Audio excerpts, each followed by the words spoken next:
Hello বন্ধুরা, আমি রবিন আর এখন কথা বলবো মির্জা সিনেমার গান এলো মির্জা।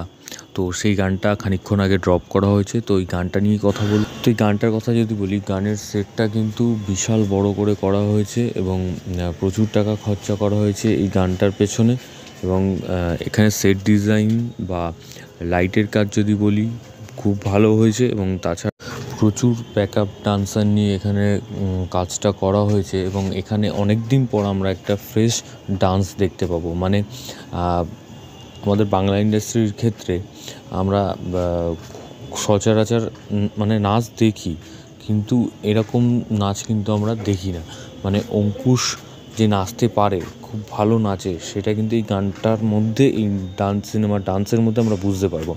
এবং খুবই কম সংখ্যক মানুষ মানে ইন্ডাস্ট্রিতে যারা ভালো নাচে, তো তাদের মধ্যে অঙ্কুশ একজন। সে কিন্তু প্রথম থেকেই এটা তার প্রথম সিনেমা থেকেই সে বুঝিয়ে দিয়েছে।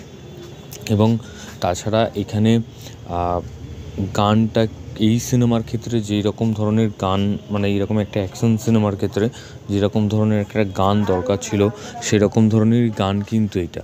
এবং মিউজিক ভালো, কিন্তু এখানে যে গানটা একটা মানুষ যে হলে গিয়ে নাচবে, মানে এই গান শুনে নাচবে, তো সেই জিনিসটা কিন্তু বা সেই ভাইবটা কিন্তু এই গানটার মধ্যে নেই। গানটা ভালো লাগছে, একবার জায়গায় দুবার, তিনবার, চারবার শুনলে গানটা ভালো লাগবে, কিন্তু সেই যে ভাইব একটা থাকার কথা গানের মধ্যে, যেরকম আমরা চেঙ্গিজের ক্ষেত্রে দেখেছি, চেঙ্গিজের গানটা শুরু হচ্ছে তার আগে একটা মিউজিক আছে tata tata tata tata tata tata, তো সেই জিনিসটা আমরা চেঙ্গিজের ক্ষেত্রে পেয়েছিলাম এবং হলে গিয়ে মানুষ নেচেছে। কিন্তু এই মির্জার সিনেমার এই এলো মির্জা গানটার মধ্যে সেই রকম ধরনের কিন্তু কোনো আমাদের হলে গিয়ে নাচতে বাধ্য করবে। তবে গানটা শুনতে ভালো লাগছে, কিন্তু গানের গলাটা যদি আমি এখানে মিকা সিংকে দিয়ে গাওয়ানো হতো, তাহলে আমার মনে হয় আরও ভালো হতো। এখানে গান গেয়েছেন অমিত মিশ্রা আর অনিক ধর, কিন্তু আমার মনে হয় যে এই গানটাকে যদি মিকা সিংকে দিয়ে গাওয়ানো হতো, তো আমার মনে হয় আরও ভালো লাগতো শুনতে। কারণ এরকম ধরনের গান কিন্তু মিকা সিংয়ের গলাতেই দারুণ লাগে। তো মিকা সিংকে দিয়ে যদি গাওয়ানো হতো, আমার মনে হয় বেটার হতো। আর একটা কথা বলার সেটা হচ্ছে, এখানে আরেকটা জিনিস আমার মিস হচ্ছিল, যে এখানে এই এলো মির্জা গানটার মধ্যে মেল ভার্সনটার গাওয়া হয়েছে, কিন্তু যখন ঐন্দ্রিলার এন্ট্রি ছিল, তখন যদি একটা ফিমেল ভয়েসে গান থাকতো, মানে এই গান এলো মির্জার গানটাই ফিমেল ভার্সনে মানে ঐন্দ্রিলার জায়গাটা ফিমেল ভয়েস থাকতো, তো আমার মনে হয় ভালো লাগতো আরও শুনতে। কোনো একটা জায়গায় গিয়ে এই জায়গাটাও আমি মিস করেছি।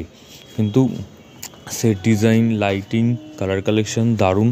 এবং ডান্সের কথাও যদি বলি, দারুণ ডান্স হয়েছে এবং খুবই বড় স্কেলে শ্যুট করা হয়েছে, সব দিক দিয়ে ঠিক আছে। কিন্তু এই মানে গানের জায়গাটা এবং ঐন্দ্রিলার জায়গাটা যদি কথা বলি, সেই জায়গাটা আমার একটু খামতি লেগেছে। এবং প্রচুর ব্যাকআপ ডান্স নিয়ে ডান্স করা হয়েছে, অনেক দিন পর আমরা এরকম দেখলাম। এবং মানে আমরা এর পরবর্তীকালে দেবরু খাদান সিনেমাতে আমরা দেখব প্রায় প্রচুর ব্যাকআপ ডান্সার নিয়ে ডান্স হচ্ছে। তো আশা করা যায় যে সিনেমাটাও ভালো হবে। তো যেরকম ধরনের হয়তো প্রত্যাশা করা হয়েছিল যে অঙ্কুশের এই গানটা নিয়ে, তো গানটা মানে একবার শুনলে মানুষের হয়তো ভালো নাও লাগতে পারে, দুবার, তিনবার, চারবার শোনার পর গানটা হয়তো ভালো লাগবে। তো হয়তো আমার যেটা ভালো লাগছে না, সেটা তোমাদের ভালো লাগতে পারে, তো এরকম তো হতেই পারে। তো আমি আমার এটুকুই বলার ছিল। তো ভিডিওটা তোমাদের যদি ভালো লেগে থাকে, তোমরা কমেন্ট সেকশনে কমেন্ট করে জানিয়ে দাও এবং সাবস্ক্রাইব করো চ্যানেল পি বাংলা বিবি এবং বেল আইকনে ক্লিক করতে ভুলো না। বেল আইকনে ক্লিক করলে তোমরা সবার আগে নোটিফিকেশন পেয়ে যাবে। ধন্যবাদ।